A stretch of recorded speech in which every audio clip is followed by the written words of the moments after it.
Shalom. First and foremost, before I get started, I'd like to give our praises, honor, and glory to where it's due to Yahweh, Bahashem, Yahushai, Bahashem, Rachakwadash. Double honors as always to the apostles, bishops, elders of Great Millstone who were well and taught us the truth. And this will be a part 2 continuation to the video I did yesterday.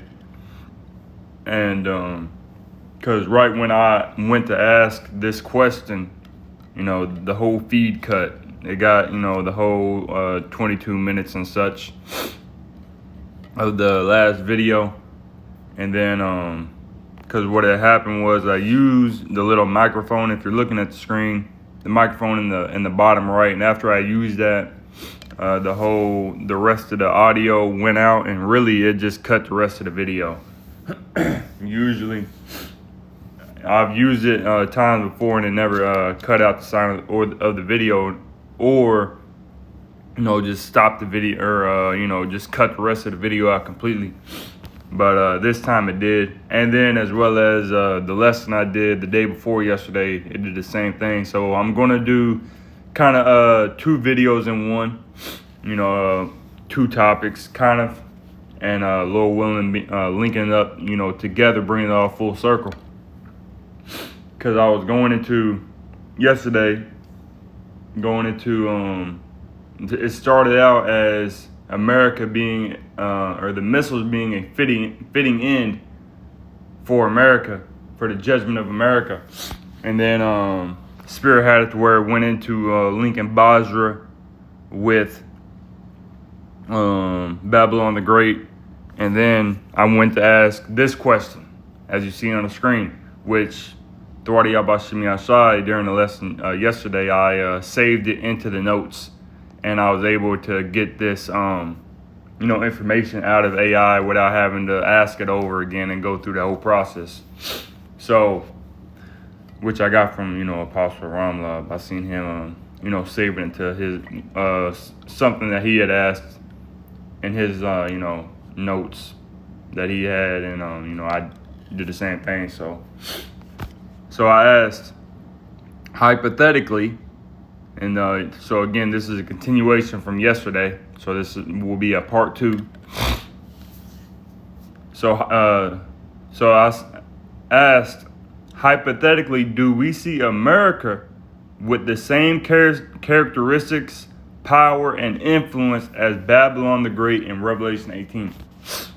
And it says, it's showing you that, chat knows, man. Chat is telling you. Hypothetically, and again, like I said yesterday, you always got to say hypothetically, because if you would have just said, do we see America with the same characteristics, yada, yada, yada, as Babylon? It said, well, while we do see some characteristics, we don't want to completely link Babylon or America with Babylon, so we're not going to really go into that topic. So you got to say hypothetically. So it says hypothetically, yes, in modern biblical prophecy circles, America is the most common compared to the description of Babylon the Great in Revelation 18, precisely because it mirrors that same staggering level of global power, economic influence, and cultural dominance.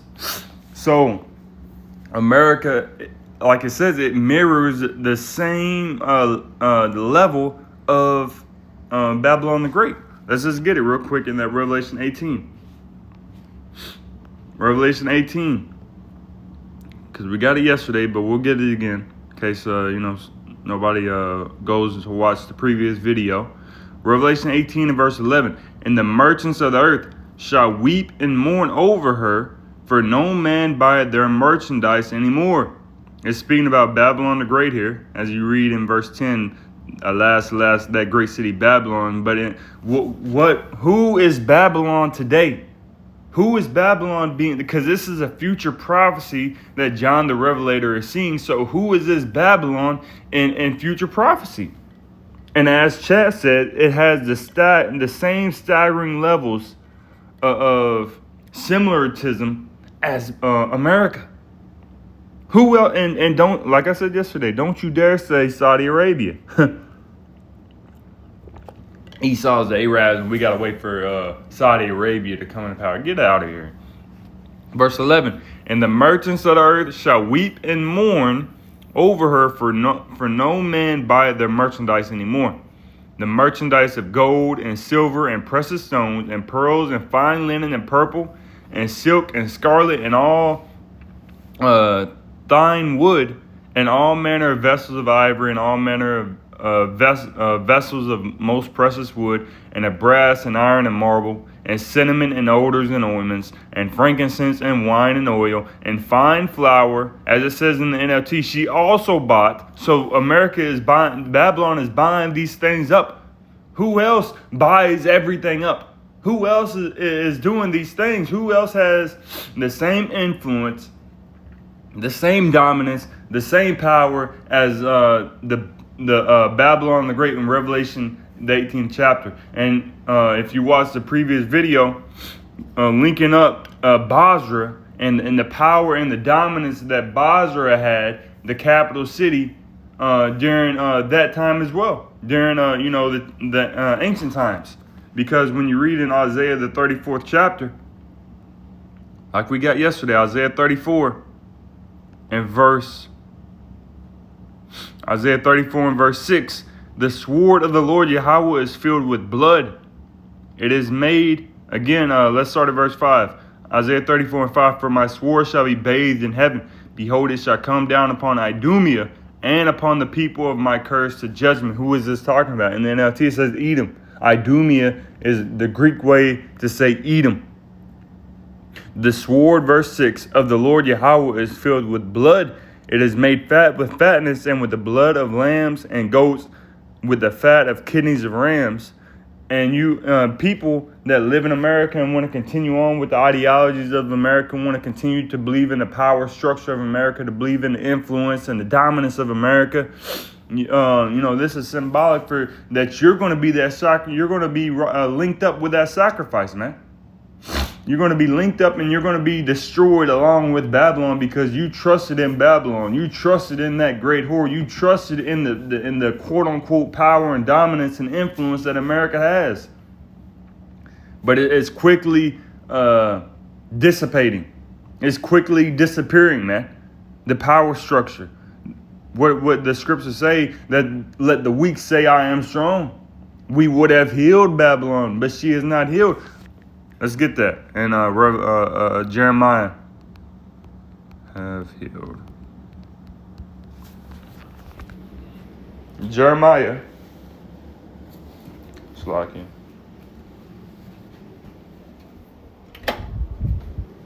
Jeremiah 51 and verse 9. We would have healed Babylon, but she is not healed. Forsake her, and let us go every one into his own country, for her judgment reacheth unto heaven and is lifted up even to the sky. So we're seeing the judgment and the downfall of Babylon the Great. And right now, we're linking America with Babylon the Great. So, back into what chat said, AI said, when you apply the characteristics of ancient Basra and Revelation, again, I will, through the Spirit, definitely watch that part 1 before this one. So it says, when you apply the characteristics of ancient Basra and Revelation, and Lord willing, I'll put part 1 in the description box, so you don't have to go looking for it. But it says, when you apply the characteristics of ancient Basra and Revelation's Babylon to modern America, the structural parallels are highly evident. It's frighteningly accurate. Come on, man. This is accurate, man. Highly evident. Number 1, unmatched economic and consumer dominance. The defining, and again, ancient Basra is also linked with this, man. Let's finish up the Isaiah 34 real quick. Isaiah 34 and verse 6. The sword of the Lord Yahweh is filled with blood. It is made fat with fatness, and with the blood of lambs and goats, with the fat of the kidneys of rams. For the Lord Yahweh hath a sacrifice in Basra, and a great slaughter in the land of Idumea. And Basra was the capital of Edom and had the same dominance, the same influence, the same consumer.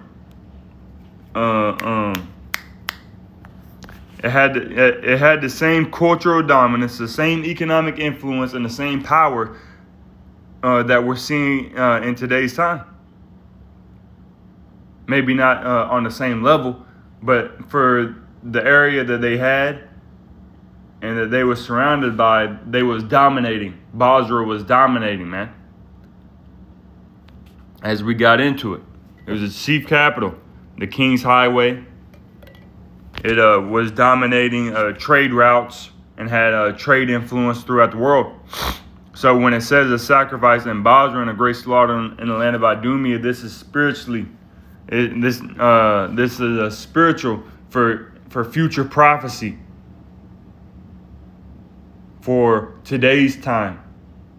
Because Basra, like we got in the last lesson, is spiritual for the hub of wickedness, the hub of dominance. And today's time, that would be where? America. And right now, we're linking Basra with America. Because when it says Basra, it's not actually speaking about over there. It's speaking about America. This is a future prophecy. Because when you go into it, it speaks about how this is the days of the Lord's vengeance. No man shall dwell there. But, birds, and no man shall pass through it forever and ever. Wild beasts shall live there, and so on and so forth. So this isn't speaking about Basra. It says this judgment on Edom will never end. The smoke of his burning will rise forever. This is a future prophecy speaking about Babylon the Great in Revelation 18, and in today's time, linking it to America. So it says, number 1, unmatched economic and consumer dominance. It said the defining feature of Revelation 18:11 through 19 is that the entire. Let me just make sure this is. It says the defining feature of Revelation 18:11 through 19 is that the entire global economy revolves around a single massive consumer market. And who controls this consumer market in today's time? When this entity falls, the merchants of the earth weep because no one buys their cargo anymore. And like I said yesterday, AI chat's cooking right now. Chat's cooking, so you got to bring it out. The American parallel. America possesses the world's largest consumer market, and its currency, the U.S. dollar, serves as the global reserve currency. If the American economy or consumer demand collapses, it triggers an immediate catastrophic domino effect that cripples merchants and manufacturing across Europe, Asia, and the Americas. So everywhere. That's the parallel from Revelation 18, Babylon, to America today. Number 2, a lofty, untouchable geopolitical position. Just as ancient Basra boasted in its mountain cliffs, and Babylon claimed, I sit as a queen and shall see no sorrow, in Revelation 18 and verse 7, the empire in Revelation believes it is immune to disaster. Does not the American people believe this? We're untouchable. We got the best military in the world. Nobody can touch us. Is that not what they say? So just as ancient Basra boasted of the same thing, and just as Babylon in Revelation 18 boasted the same thing, we're seeing the same thing, the same parallel, and America coinciding with the two. The American parallel, protected by 2 massive oceans, possessing the most well-funded military in human history, and enjoying immense geopolitical security, America has long operated under a sense of geographic and military invulnerability. So they actually believe that nobody can touch them. The same mindset that Basra had, the same mindset that Babylon has in Revelation 18 chapter. Number 3, a global hub of luxury, culture, and commerce. Revelation 18 describes a hub of ultimate material luxury, importing gold, silver, fine linens, silks, spices, wines, and cherries. It is a center of global entertainment, music, and craftspeople. Revelation 18 and 22. The American parallel. America is the primary exporter of global culture, entertainment, like Hollywood, as well as sports, NBA, NFL football, and so on and so forth. The best actors, the best musicians, so on and so forth. Tech innovation, Silicon Valley, and financial systems in Wall Street. Its societal lifestyle sets the standard for material wealth and consumerism worldwide. If you want to be great, you come to America. At least that's how it was. If you want to make money and you want to be somebody and be wealthy, you come to America. And then you send your money back to your homeland. That's how it was. You see who owns all the hotels?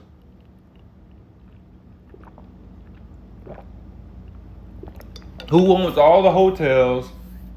Who owns all the motels? Who owns all the gas stations? Elon, man. Elon came over here and got rich. You in every hood, every corner, you got the gas station corner store. You got the Moabite Chinese food. They come over and get rich, man. So America is a hub of luxury, just as it was being described in Revelation 18. Global entertainment. And then right here, I didn't get into it, but it said, while the characteristics fit seamlessly on a hypothetical level, many theologians and commentators offer alternative views. Come on, man. How is the parallels between America, Basra, and Babylon the Great in Revelation 18 going to fit seamlessly? But then theologians and commentators are offering alternative views. This fits seamlessly. When we got to the meaning of seamlessly yesterday, let's get it again. Meaning for something, and I'm going to end it here soon. Meaning for something to fit seamlessly.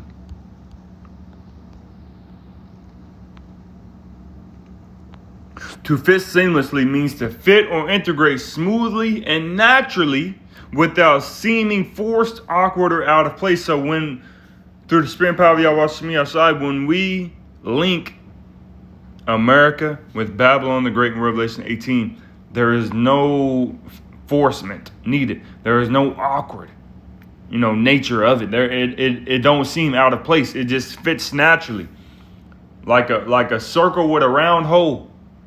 Like a triangle with a triangular hole, with a square hole. It fits seamlessly. When you try to fit everything, when you try to fit Saudi Arabia into being Babylon the Great, when you try to fit, like these motherfuckers say, number 2, a future global system. Other commentators believe Babylon the Great will not be a single nation like America, but a literal rebuilt Babylon in Iraq.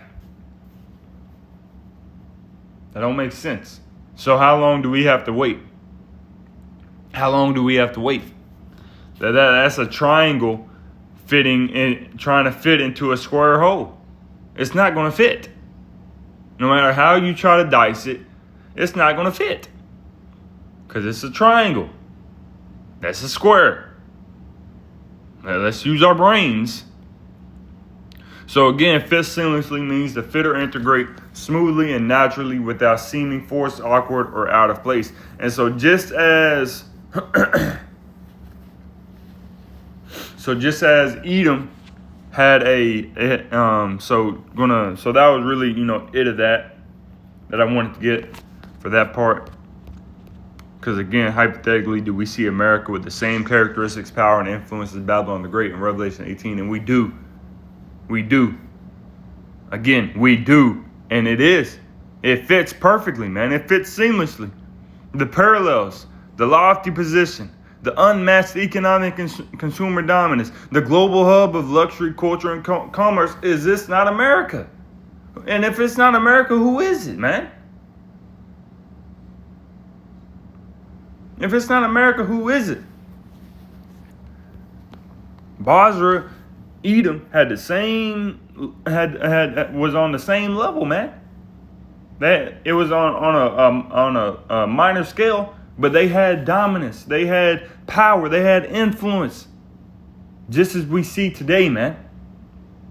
And they all hate Jake, man. They all hated Jake. We're seeing the same thing in today's society.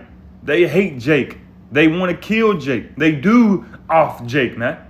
So-called Negroes, Latinos, Native Americans, like I got in the video the last time. Let's see if we can pour that out. Shalom. Lord willing, you can hear it. And in this instance, speaking about, the Negroes, because we see, the brutality and the division between the so-called white man and the so-called Negro man, the brutality that we see all throughout the history of the United States of America and before. We see that there's always been a perpetual hatred, a perpetual disgust from the so-called white man towards you Negroes, and as well as you so-called Latinos, Native Americans. But in this instance, as you read, if you're looking at the screen, it says, "To all you blacks in here, keep this in mind. Hope you enjoy your next time you eat out. I hope you enjoy your meal next time you eat out. There's a Facebook group that I am a part of, and it is for white servers. We have come up with a plan. When a table of black diners comes in and places their order, we walk back to the kitchen to get your food when ready. There is always a blind spot in the kitchen, and we are licking our fingers and touching your food. If it happens to be a Texas Roadhouse or Logan's, those rolls are full of our white saliva. Some of the cooks are in on this too. Think they are playing? They aren't. Believe me, this has been going on since y'all started this nonsense with Carmelo, the Candy Bar Anthony crap. By the way, the group has over 400,000 members. Enjoy y'all's food." So we're seeing that they have a perpetual hatred, man. Let's just go ahead and get that, because I'm going to make it in transit here soon, actually.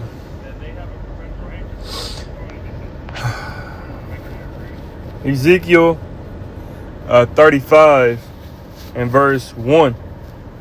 "Moreover, the word of the Lord Yahweh came unto me, saying, Son of man, set thy face against Mount Seir and prophesy against it, and say unto it, Thus saith the Lord power Yahweh, Behold, O Mount Seir, I am against thee, and I will stretch out mine hand against thee, and I will make thee most desolate."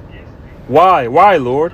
It says, "I will lay thy cities waste, and thou shalt be desolate, and thou shalt know that I am the Lord Yahweh." But why is the Lord going to do these things? Why is the Lord against Mount Seir? Which it says against Mount Seir, speaking about Esau, real quick, just to back that up, Genesis 36 and verse 8. "Thus dwelt Esau in Mount Seir." Esau is Edom. So when it says against Mount Seir, it's speaking about Esau. It's not speaking about the actual landmass, Mount Seir. The actual mountain is speaking about Esau, man. So going back into Ezekiel 35. Again, why is the Lord going to do these things? Why is the Lord going to stretch out his hand and make Esau, Mount Seir, most desolate? Verse 5, "Because thou hast had a perpetual hatred, and hast shed the blood of the children of Israel by the force of the sword in the time of their calamity, in the time that their iniquity had an end." So the Lord, why? Because the Lord is saying, I'm doing these things because you have a perpetual hatred against the children of Israel. And we're seeing that in today's society. We're seeing that right now. Again, the brutality, the mass killings and the mass offings of so-called Negroes by police, the prejudice There's lynching still going on, hanging still going on. You had that individual from that Jake from Mississippi. A few years back, I believe it was Mississippi. A few years back, when he got hanged, and I believe he went to the police about it, and the police didn't do nothing about it. Then a few days later, they found him hung or lynched, and then they didn't. And then the police said that there was no foul play. See if we can find that. And then they didn't. And then the police said that there was no foul play. See if we can find that.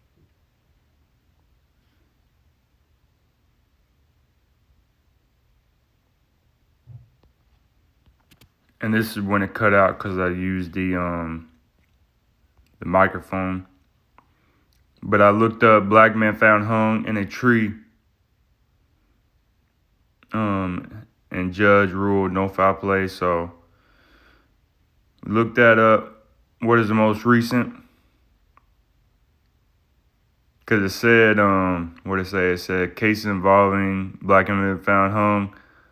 Recent investigations, North Carolina, Mississippi, and Georgia. Because I was thinking about a few years ago, but then it brought up the most recent. I asked for the most recent. So you got August 26th, all three within the span of a month, man. So you got Demetrius Fleming in North Carolina. You can pause it and read it. August 21st, 2026. Unidentified 32-year-old man, North Carolina's less than a week prior, August 15th, 2026. Slakia. I don't know what the hell happened. It stopped. But again, another one. Tassi Fortune, August 3rd. So 3 within the past 3 months, man. Or within the 3 in the past month. August 3rd. So 3 within the past 3 months, man. Or within the 3 in the past month. So yeah, 3 in the past month, showing you the perpetual hatred that they have had. And they've had this all throughout the scriptures, all throughout the Bible. And even in Revelation 18, not Revelation 18, but Revelation, what was it? They were they were selling each other, man. How's that go? It's not Revelation 11, is it? Which when you get Revelation 11 and verse 11 and verse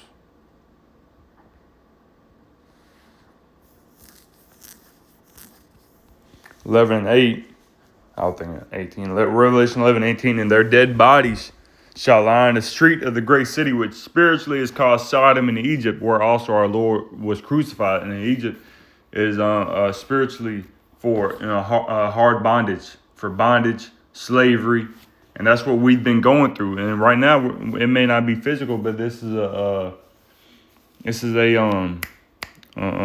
mental bondage that we're in, man. You got to go to work every day. You're slaves to the system, man. And you even hear that in today's terms, slave to the system. And then,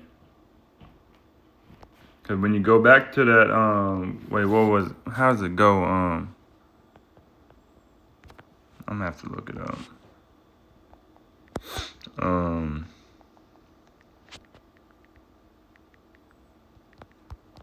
Gifts being exchanged in Revelation. I think it says gifts. 11 and 10. 11 and 10, 11 and 10. So I was two off. Revelation 11, because it's right after verse 8 as well. Revelation 11 and 8. Revelation 11 and 9. And they of the people and kindreds and tongues and nations shall see their dead bodies 3 days and a half, and shall not suffer their dead bodies to be put in graves. So they, kept us in this state. They kept us in this state of lowliness. And this speaking about you Negroes, Latinos, Native Americans, kept us in a state of just being destitute, destroyed. And hey, y'all are actually the Israelites, and here's y'all land back. No, they kept us in this state, and they have taken advantage of us to this very day, man. And this is the perpetual hatred that they have had since the beginning, man. Verse 10. And they that dwell upon the earth shall rejoice over them and make merry and shall send gifts one to another. And you was those gifts, man. Because these two prophets tormented them that dwelt on the earth. So, we've been slaves and we've been exchanged. And the Emancipation Proclamation didn't free you from nothing. It was just a transfer of ownership, man. We're still in this hellhole. We're still here. And this is Babylon the Great. Lincoln, this is speaking about Babylon the Great, man. America, man. We're here. So that was pretty much it on that. Because I just got that again. Revelation 35. Amos 1:11. And then I said, how would Esau's perpetual hatred look do like? they not have an inherited? Do they not have hostilities towards us? We just read about, a message to you black people that we're licking our fingers and, spitting in y'all food when y'all come to eat at our restaurants. Especially a Cracker Barrel. Keyword and emphasis on Cracker Barrel. It's for crackers. Why are you black people going in there? We're going to spit in your food. They tell y'all this, and it said that the members had over 400,000 people. It says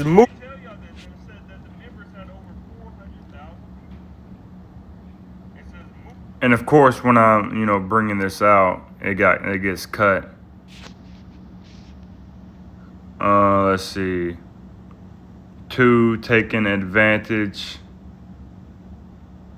of Israel during its weakness. You can pause it. Wanting Israel's inheritance. Number 3. Number 4. Rejoicing when Israel suffers. And then I said, do we see? And then I said, do we see this with the hatred of the white man towards blacks? And of course, it says, if you're asking whether the biblical pattern of Esau perpetual hatred can be applied to anti-black, and like I said, nobody said anything about Esau. Nobody said anything about the white man was Esau. I simply asked, again, if we see the same thing today with the white man towards blacks. Said yes. You gotta work around chat. Then it had the same parallels. You can pause it, read it. It's the same characteristics, man.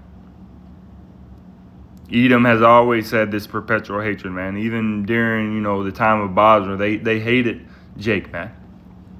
They hated Jake. So yes, the behavior, which is cut out right here, so I can't play it. So yes, the behavioral pattern can be observed in the history of white anti-black racism, particularly in the systems where hostility wasn't merely individual prejudice, but was maintained through institutions and passed from one generation to another. Black Wall Street destroyed it. You can't drink from our fountain. You can't attend our colleges, so on and so forth.